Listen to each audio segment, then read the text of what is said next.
Bonjour et bienvenue dans ce 9e épisode de Journal d'une meuf enceinte pour la première fois. Dans cette vidéo, je vous parle du test du diabète gestationnel que j'ai fait à ce moment-là, qui se passe pas du tout de la même manière que les gens autour de moi l'ont fait ou que ce que j'ai pu voir sur les réseaux. Je vous parle d'un journal de grossesse que j'avais acheté d'un livre pour faire son suivi de grossesse et je vous dis ce que j'en pense. Je vous parle aussi d'astuces que j'ai reçues d'une ancienne collègue concernant mon séjour à la maternité, l'allaitement et les montées de lait. Et je vous parle également de la première fois que bébé a appuyé sur la vessie et que c'était pas au meilleur moment que ça s'est passé. Et puis encore 2-3 autres choses, voilà, du coup je vous laisse enjoy. Semaine 23 et 4 jours et ce matin on était chez le gynécologue et j'ai dû faire une prise de sang à jeun parce que c'est le moment de vérifier le diabète gestationnel et j'avais vu plein de vidéos sur les réseaux de femmes qui font ce test du diabète gestationnel et ça donnait franchement pas envie. Elles ont une petite bouteille d'un truc extrêmement sucré à boire et je crois qu'elles devaient rester après 2-3 heures et revenir, piquer et tout, vérifier. Je me réjouissais pas de faire ça. J'ai eu pas mal de retours de personnes qui ont fait comme quoi c'était vraiment pas bon, que c'était chiant à faire et tout, que c'était long. Du coup j'étais un peu moite-moite, enfin j'étais en mode ça me fait chier, bah, j'aurais pas le choix de le faire, mais surtout que j'aime pas trop les trucs sucrés, enfin ça dépend, mais quand c'est vraiment les trucs trop sucrés, genre les sirops, les boissons énergisantes et tout, j'ai vraiment de la peine. Et je savais que ça allait être difficile de faire ça, et en fait le gynéco a dit ça on fait plus. J'étais là, oh, on fait comment du coup? Et en fait on te fait une prise de sang à jeun. Et imaginons, en temps normal, quand on vérifie le diabète, on va mettre la barre à ce niveau-là. Donc si tu es au-dessus de cette barre, on va faire des tests plus poussés. Bah, quand tu es enceinte pour le diabète gestationnel, on met la barre un peu plus basse, on est plus strict. Du coup, si tu es au-dessus de cette valeur, là, on va aller plus loin et faire du coup ce test avec cette boisson. Moi, ça me va. C'était juste compliqué d'être à jeun à 9h30 parce que le cabinet aujourd'hui ouvrait à 9h. Et elles avaient déjà quelqu'un à 9h. Et du coup, j'avais faim. Donc j'ai traîné un peu au lit et puis je suis partie avec un shaker de prot. Shaker de prot végétal. J'ai quand même demandé si je pouvais après coup. Je l'ai bu après la prise de sang parce que j'avais faim. Et j'ai quand même demandé au gynéco, il m'a dit oui, bon alors il y a quand même genre, je sais plus combien de grammes de sucre, je sais pas si c'était 10 ou moins de 10 grammes de sucre. Il m'a dit c'est quand même un peu, voilà, il y a du sucre quand même, mais après c'est un shaker par jour, donc faut pas non plus en abuser quoi. Je prends même pas un par jour, j'oublie de le prendre, mais voilà. Du coup, l'écho s'est bien passé, tout va bien. Pour ceux qui visualisent pas du tout, qui n'ont jamais eu d'enfant, quand vous avez un enfant, surtout, on voit ça après la naissance, ils ont un carnet avec une courbe de croissance pour le bébé, et puis il y a la courbe, la norme, puis il y a une courbe au-dessus pour les bébés qui sont un peu plus enveloppés, et en dessous pour les bébés plus petits, et l'enfant varie souvent, ça arrive que l'enfant il varie sur les deux, comme en gros, tu as cette grosse limite en gros, enfin tu as cette grande norme, la plus petite et la moyenne, et du coup les enfants sont un peu dedans. Nous, pour l'instant, il est pile sur la norme, donc vraiment, on ne peut pas être plus pile sur la ligne que ça. Du coup, c'est cool. Là, il faut qu'on se décide pour la sage-femme. On a décidé de où est-ce qu'on allait accoucher. Parce que je vais accoucher. Et pour la sage-femme, bah, c'est dur de choisir une sage-femme vu que tu connais pas de sage-femme. Et le truc, c'est que si tu accouches en maison de naissance, la sage-femme, tu la vois du début à la fin. Enfin, à partir du moment où tu l'as choisie, tu vois cette même sage-femme. Et c'est elle qui s'occupe de ton suivi, de l'accouchement et de l'après. Quand tu prends, et en fait, il faut prendre une sage-femme avant d'accoucher. Alors pas du tout, je sais pas si j'ai confondu sur les trucs que j'ai lus mais qui se passent en France, si j'ai mal compris ce qu'on m'a dit, mais non, la sage-femme ne passe pas chez toi en Suisse tant que tu n'as pas accouché, ou alors c'est si tu veux faire un accouchement à domicile ou en maison de naissance, là où effectivement je crois que tu vois la sage-femme avant, mais non, il faut choisir une sage-femme pour après la naissance, et ce qu'on a découvert lors des cours de préparation à l'accouchement aussi, c'est qu'en fait, si tu n'as pas choisi de sage-femme avant, tu as une sage-femme de garde en fait, puis celle que tu as pour après. Elle vient des fois, elle fait aussi à la maison le suivi et tout. Puis c'est elle qui te voit après l'accouchement pour t'aider, pour te soutenir, voir que tout se passe bien et tout. Sauf que c'est pas elle qui sera là à l'hôpital. Du coup, je trouve ça un peu dommage, un peu nul, mais bon, voilà, c'est comme ça. C'est-à-dire que tu vas accoucher avec des gens que tu connais pas. Sauf si tu fais les cours de préparation à l'accouchement dans cet établissement et que potentiellement tu peux tomber sur une sage-femme des cours. Moi, je viens de prendre des cours de préparation à l'accouchement dans l'eau. J'ai reçu mes dates déjà, qui sont assez proches du terme. Et c'est sans le papa du coup. Mais on va quand même prendre des cours de préparation à l'accouchement avec le papa, avec une sage-femme qui m'a été recommandée par mon ostéo. Du coup, faut que je l'appelle d'ailleurs aujourd'hui. Et puis on verra si elle nous plaît, si le feeling y passe ou pas. Mais voilà, donc mon ostéo, elle m'a dit qu'elle est super bien, elle est top. Je me suis dit, bon. C'est vrai qu'il y a la sage-femme du cabinet où je vais chez le gynécologue qui s'est proposée. Mais j'ai pas eu pour l'instant, j'ai pas eu ce feeling avec elle. Donc voilà, à voir si avec la gynéco que des cours de préparation à la naissance, le feeling passe pas, bon, peut-être qu'on discutera de regarder avec celle du gynéco. Pour l'instant, voilà. Et concernant le bébé, bah, il bouge. Alors, il y a quelques semaines, je disais qu'il avait ses heures, toutes les demi-heures, je le sentais bouger. Là, c'est un peu moins comme ça. Mais il bouge plus fort. La nuit, il me réveille, mais il tape vraiment très fort la nuit. Et du coup, je suis calme-toi. Et du coup, ça me réveille et je suis un peu en sursaut avec les coups qu'il donne. Là, le ventre, c'est bien arrondi, c'est cool. Parce que pendant un moment, quand même, t'es en mode... ça fait un peu ballonnement, constipation et tout, mais là, il est bien arrondi. Vu que j'ai pas mis la caméra fixe, je vous l'ai montré il y a pas longtemps, je crois. Mais là, on va voir, j'ai le leggings de sport. Ouais, alors je dis on voit bien, mais il est quand même petit à la caméra, c'est drôle. Après, je suis fine, donc on voit un peu moins le bide, mais je vous jure qu'il y a un petit bidou. Un petit bidou de 6 mois. Voilà, voilà. Qu'est-ce qu'il y a d'autre à discuter? Je crois qu'il n'y a pas grand-chose pour cette semaine. Hein. Je crois qu'il n'y a pas grand-chose. On a encore des achats à faire pour l'appart.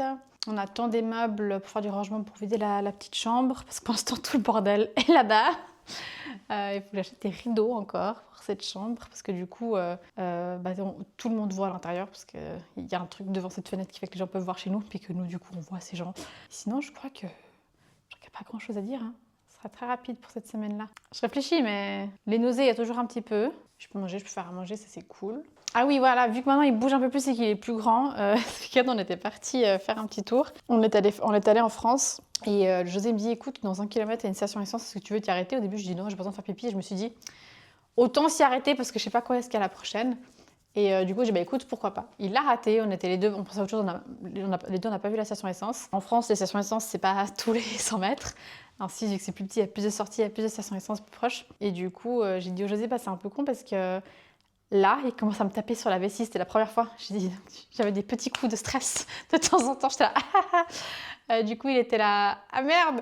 Et en fait, ce qui s'est passé, c'est que la veille, on était dans un centre commercial, je suis allée aux toilettes et il y avait je sais pas si c'était une maman, une nounou, une grande soeur, une tata, je sais pas, c'était une dame qui avait 2 enfants, une qui devait avoir peut-être 4-5 ans et un autre enfant que j'ai pas vu, que j'ai juste entendu et qui était dans une détresse, mais vraiment, il m'a fait mal au cœur.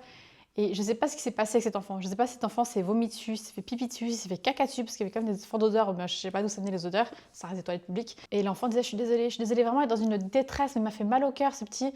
Ou cette petite, je ne sais pas, mais vraiment dans une détresse. Je suis désolée, j'ai pas fait exprès. Et la maman, nounou, je sais pas, qui était là en mode c'est bon, enfin voilà, on fait au mieux. Et la petite qui était là, moi j'ai réussi à me retenir, moi j'ai pas fait. J'étais là, oui, mais enfin, tais-toi. Et du coup, dans la voiture, quand je dis au José, j'ai des petits coups de pression, des fois il me tape la vessie. Le José, il a fait, je t'en voudrais pas, hein, si d'un coup il faut que tu lâches, vas-y, tu me fais pas comme l'enfant hier, enfin, je t'en voudrais pas et tout, faudra pas te sentir coupable. S'il faut, c'est bon, je vais pas me faire pipi dessus, on n'en est pas encore là, mais c'est vrai que dès qu'il y a une station essence, il va falloir qu'on s'arrête parce qu'elle me met des petits coups de pression. Et du coup, ça m'arrive de temps en temps dans la journée où j'ai pas l'impression que je vais faire pipi, mais d'un coup, il y a un coup sur la vessie et je suis là, ah, on va y aller au cas où. Ça, c'est nouveau, du coup, c'est pas très agréable. Je crois que j'avais déjà dit, mais quand j'avais mes règles, j'avais des douleurs verticales sur l'utérus à 2 endroits. Et il y a des fois où il s'étire et il tire à ces endroits, enfin, il pousse à ces endroits et ça fait mal. Et je suis là, oh, ouais.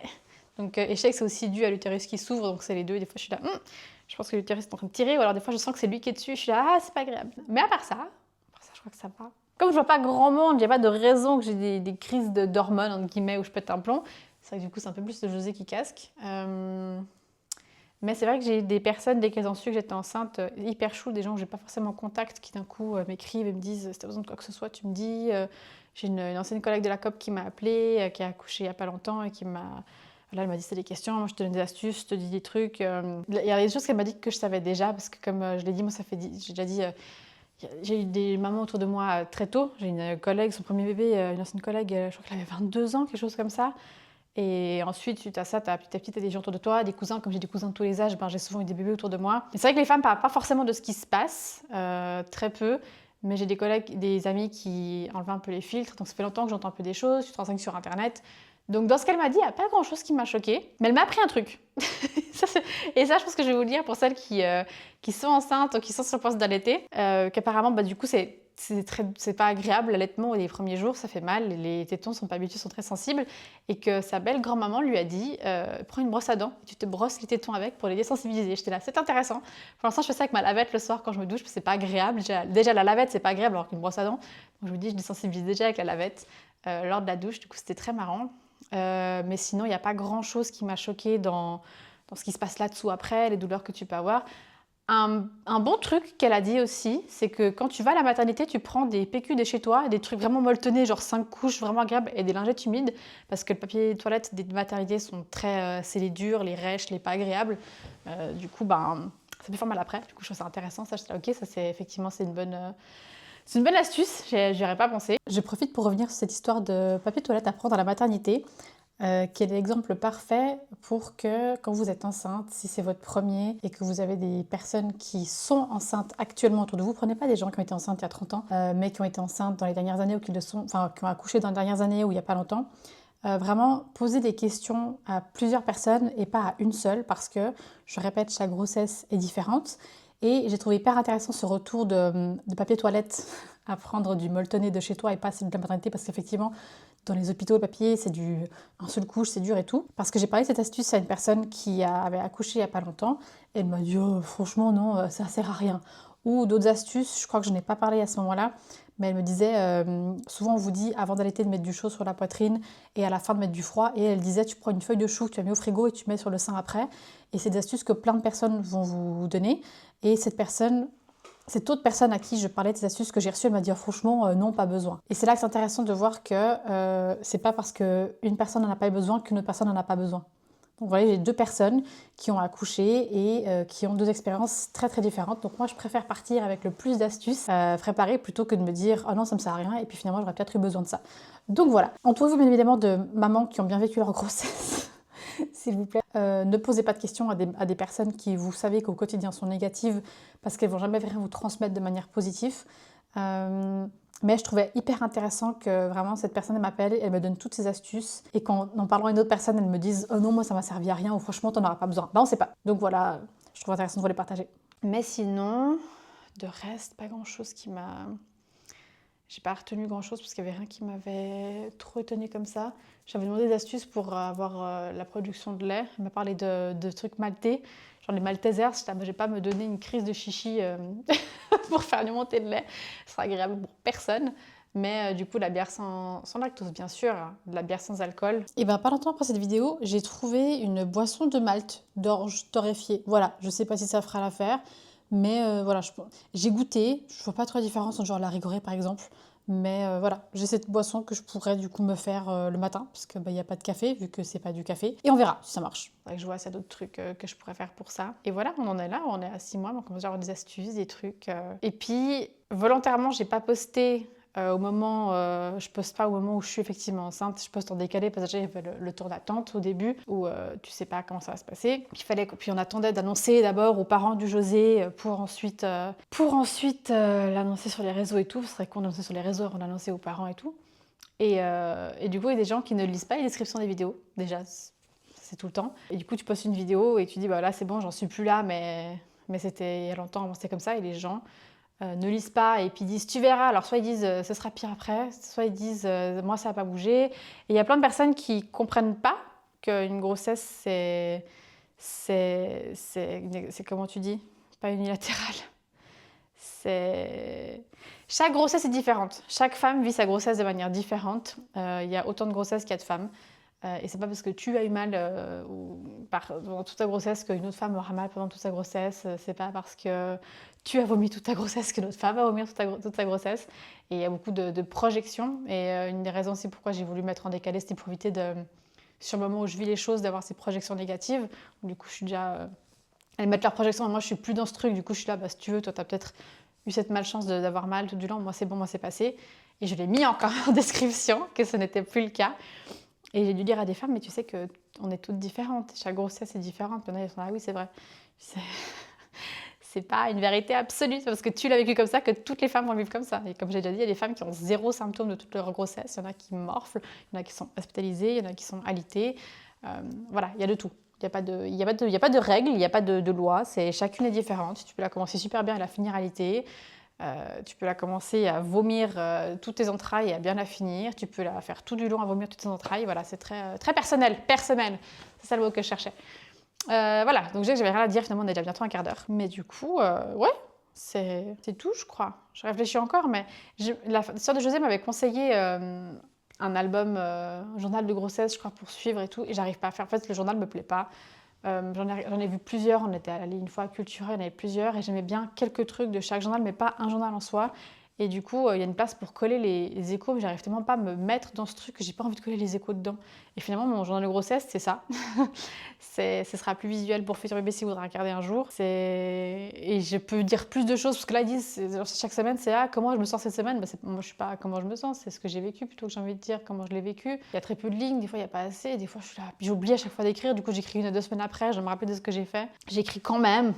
Il y a des trucs que je vais pas remplir. Et du coup, ouais, je le fais, mais du coup, c'est ça mon journal. Mais du coup, il faudra que je trouve ce que je veux faire des échos. J'aurais bien envie d'avoir des copies pour coller les copies et pas coller les originales. Mais qu'est-ce que je fais des originales? Où est-ce que je les garde? Je ne sais pas. Trouver une autre alternative pour ça, c'est Disney, ils ont fait une collection de livres de naissance. Et normalement, dedans, tu répertories toute la première année de bébé, mais ça te parle aussi de trucs d'avant, où il y a les 3 premières échos, comme c'est en France. Moi, du coup, je peux mettre d'autres échos si je veux.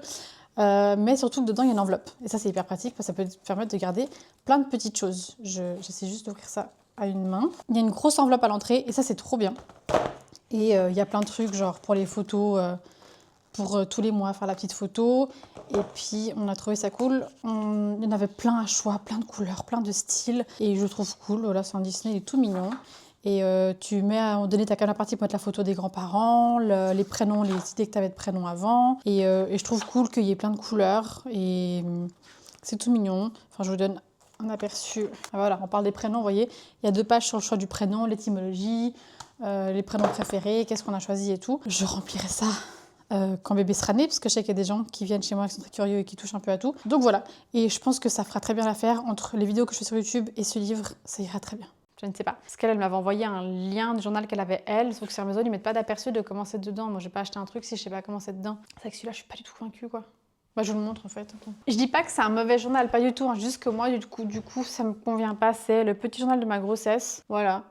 Et en gros, chaque semaine, je montre une page vide. Chaque semaine, tu as la to-do list de ce que tu dois faire dans cette semaine-là. Les trucs à ne pas oublier, sauf que du coup, c'est français, donc c'est pas toujours à jour par rapport à la Suisse. Cette semaine, je me suis sentie bien dodo, tu as un petit graphique pour dire si tu dors ou pas, suivre ton humeur, si tu bois assez, si tu fais l'exercice et tout, machin, si tu manges bien.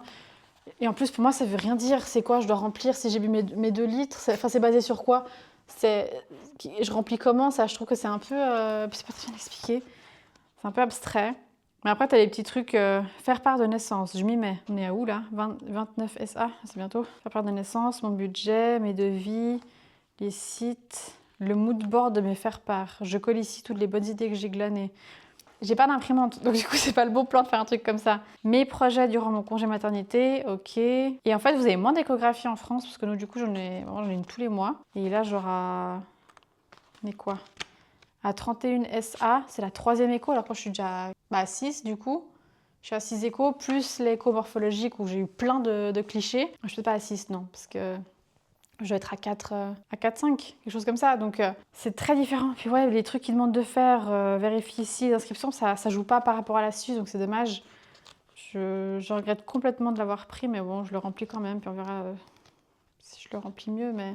Oui, alors du coup, comme je disais avant, j'ai trouvé une autre alternative parce que cet album, enfin ce journal-là, je l'ai complètement abandonné parce que c'était vraiment pas agréable pour moi de le remplir. Je prenais pas de plaisir à le faire et j'ai cette série de vidéos. Alors vous n'avez pas tout forcément sur YouTube, des trucs que je coupe ou autres, mais voilà, si un jour Futur Bébé voudra voir, et ben, il pourra regarder ces séries de vidéos et puis il y aura cet album Disney qui fera très bien l'affaire. Et encore une fois, ce journal n'est pas mauvais du tout, c'est juste pas ce qui me correspond, mais vous allez le voir par la suite, il y a quand même des astuces parce qu'en fait, chaque page, c'est 1 semaine. Donc ça compte en SG pour la France, mais entre parenthèses, ils disent en SA à quoi ça correspond. Donc pour la suite, du coup, on peut bien s'adapter dessus. Mais voilà, à chaque étape, il y a quand même des astuces, des achats anticipés, des trucs à faire. Mais voilà, tout ce qui est admin, ça ne correspond pas forcément à ce qu'on fait en Suisse. Il y a quand même d'autres trucs qui sont cool. Si vous avez des gens autour de vous très proches, qui sont vraiment proches de vous pour la grossesse, vous pouvez faire écrire des petits mots aux gens autour de vous. Enfin, il y a quand même des trucs qui sont cool. Mais moi, c'est pas mon truc. Ça correspond pas à mon mode de vie. Ça correspond pas aux gens autour de moi. Du coup, je l'ai abandonné. Voilà, je l'ai rempli même pas à moitié, je pense, et j'ai abandonné. Qu'est-ce qu'on a ici? Pyjama, body. Ah, ça c'est bien. 7 pyjamas, 7 body, 7 chaussettes, 2 gilets, 2 bonnets. Les gilets bonnets, c'est bon. Les gilets. Il faut une gigoteuse, il faut que je trouve des gigoteuses. J'ai trop hâte, une fois que le bébé il est né, de lui mettre les... J'ai acheté des habits quand on était au Portugal, puis je sais quel sera l'habit de naissance. Du coup, j'ai hâte de le mettre, ce qui est trop chaud. Mais voilà. Tu vois, lecture, film, resto, mes petits moments de plaisir avant la naissance. Mes films à voir, mes séries à ne pas rater, mes lectures à dévorer. Mes lectures, j'ai 10 ans de lecture que j'ai pas. Parce qu'acheter des livres et les lire, c'était un tout autre hobby. Mes restos et sorties. Je pense que si tu aimes bien faire du journaling et ce genre de trucs, c'est parfait. C'est vraiment le genre de truc qu'il te faut parce qu'il est assez détaillé sur certains trucs. Par contre, si tu vis en Suisse, bah, c'est pas le meilleur parce que les références sont pas les bonnes. Bref, je suis essoufflée d'avoir parlé. On est bientôt à 20 minutes et j'espère que mes cheveux n'ont pas trop fait chier sur le micro. Ah oui, il y avait un autre point que je voulais aborder. Oui, bien sûr, c'est après 20 minutes que je m'en souviens.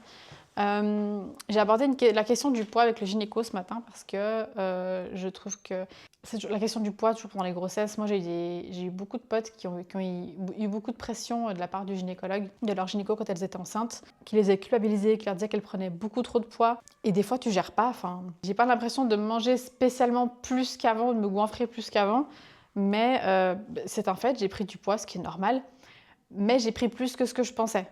On est à plus qu'1 kilo par mois pour le coup. Souvent on dit 1 kilo par mois, c'est la norme. Et puis souvent tu dépasses ça parce qu'il y a encore déjà tu comptes le liquide amniotique, le placenta, le bébé, c'est déjà tout un poids qui évolue tout au long de la grossesse. Puis après, bah, toi, tu prends du poids. Je ne m'attendais pas à ce que d'un coup je monte autant. Et le gynéco m'a dit, alors franchement, déjà ils m'ont pesé une seule fois en tout début de grossesse. Depuis, ils me pèsent jamais. Donc du coup, j'étais en mode, est-ce qu'il y aura un suivi ou pas, je ne sais pas. Et il m'a dit, récemment, il y a des nouvelles études qui ont été faites, il y a des nouveaux chiffres qui sont sortis. Et en fait, ça dépend de beaucoup de choses. Et surtout que, par exemple, moi, vu que je suis plutôt fine de base, bah, il a dit les femmes plutôt fines, effectivement, des fois, elles vont prendre un peu plus. Et généralement, elles perdent assez facilement le poids de la grossesse après coup. Du coup, on ne s'inquiète pas. Par contre, c'est vrai que si j'étais en surpoids, bah, là, on serait plus à vérifier un peu plus mon poids. Donc, ça me rassure un peu. Mais ça veut dire que je vais prendre encore beaucoup parce qu'à partir de maintenant, là, le bébé, il fait 24. Il va doubler en taille. Là, il fait 600 grammes, 600 et quelques. Il doit arriver à 3, autour des 3 kilos. Donc, il y a encore beaucoup de poids qui va arriver. C'est normal, mais ça ne me rassure pas trop. Mais du coup, je vais prendre plus de poids que ce que j'aurais espéré, ce que j'aurais pensé. Parfois, c'est comme ça. Et je comprends mieux, du coup, j'ai la femme d'un cousin qui m'a dit le jour qu'elle, à la fin, elle avait pris d'un coup 10 kilos les derniers mois, qu'elle était à 10 et que d'un coup, elle a repris 10 à la fin. Elle m'a montré une photo et franchement, tu voyais pas parce que vraiment, c'est tout au niveau du bide, un peu le haut du corps. Les jambes, elles avaient gardé fines. Et moi, c'est vrai que je remarque beaucoup que c'est vraiment à partir de la mi-cuisse jusqu'au haut du ventre que tout ça, ça a pris. Mais le reste, ça va. J'ai un peu du visage quand même, ça se voit. Et la poitrine, c'est clair. Mais voilà, justement, rien que la poitrine qui gonfle, ça prend du poids et tout ça. Donc, ouais, on est trop matrixé avec ça. Et je trouve que mon gynéco, il est vraiment en mode relax, tranquille, chill. Il stresse pour rien. Ils se mettent à jour sur tout. Et je suis contente de ne pas avoir un vieux con qui me transmet des peurs ou comme ça. Parce que vraiment, quand j'avais des copines enceintes et qu'elles me parlaient de leur gynéco, je disais, mais il faut changer de médecin à un moment donné. Hein, parce que t'insulter ou te mal te parler parce que t'as pris 1 kilo ce mois et qu'elle aurait préféré que tu prennes 200 grammes. Enfin, voilà. Donc voilà, la question du poids s'est posée ce matin. Il m'a dit, je m'inquiète pas du tout, vraiment tranquille, chill quoi. Même hier, le José m'a dit, mais t'es toute fine de base, du coup ça m'étonne pas que t'aies pris entre guillemets autant. Après, il y a des meufs qui sont toutes fines qui parlent vraiment que du bide. C'est vrai que j'ai beaucoup grignoté ces temps, on va pas se mentir. On avait invité des gens, on avait des chips à la maison qu'on n'avait pas ouvert. Faut pas me laisser avec des chips, hein. Vraiment pas. José, faut pas le laisser avec des bonbons. Moi, faut pas me laisser avec des chips. Tant que le paquet il est là, j'ai pas. Voilà. Donc j'ai un peu forcé, sauf que c'était un gros paquet, je l'ai mangé cette semaine. En plusieurs fois, mais quand même. Et là, je vais essayer de me motiver. Il m'a dit à faire des chips maison et tout. Le truc, c'est que maintenant on n'a plus un four à chaleur tournante. Du coup, c'est moins cool pour faire ce genre de truc. Mais c'est pas grave, je vais m'acheter du choucal parce que j'aime me faire des chips de choucal. Ouais, je sais. Mais je vais essayer de me faire des chips de choucal. Et puis j'ai dit que j'allais essayer de me faire des petits gâteaux, trucs comme ça à base de bananes pour avoir moins de sucre et tout. Ils me disent très bien. On va essayer de faire ça. Puis j'espère que les résultats de la prise de sang ce matin seront bons. Il m'a dit que j'aurai les résultats demain, donc on verra. On espère qu'il n'y a pas de diabète gestationnel, sinon ça va être compliqué. Ça va restreindre encore ça. Bref, voilà, c'est tout pour cette semaine. On se retrouve la semaine prochaine. Merci d'avoir regardé cette vidéo jusqu'au bout. N'hésite pas à t'abonner pour ne pas rater les prochaines vidéos qui sortiront toutes les 2 semaines, les jeudis. Abonne-toi aussi sur les réseaux, TikTok, Insta et Facebook pour ne pas rater une vidéo qui sont un peu différentes de cette série. Et si tu souhaites me soutenir différemment mais tu ne sais pas comment le faire, n'hésite pas à passer sur ma boutique Redbubble, boutique sur laquelle je mets mes dessins sur des goodies. Il y a Patreon, selon le niveau que tu choisis de soutenir, tu auras accès à plus ou moins de choses et tu as surtout accès à la vidéo avant tout le monde. Et sinon, tu as aussi Ko-fi sur lequel tu peux m'offrir un petit café. Et voilà, tu as tous les détails en description. Merci beaucoup et abonne-toi.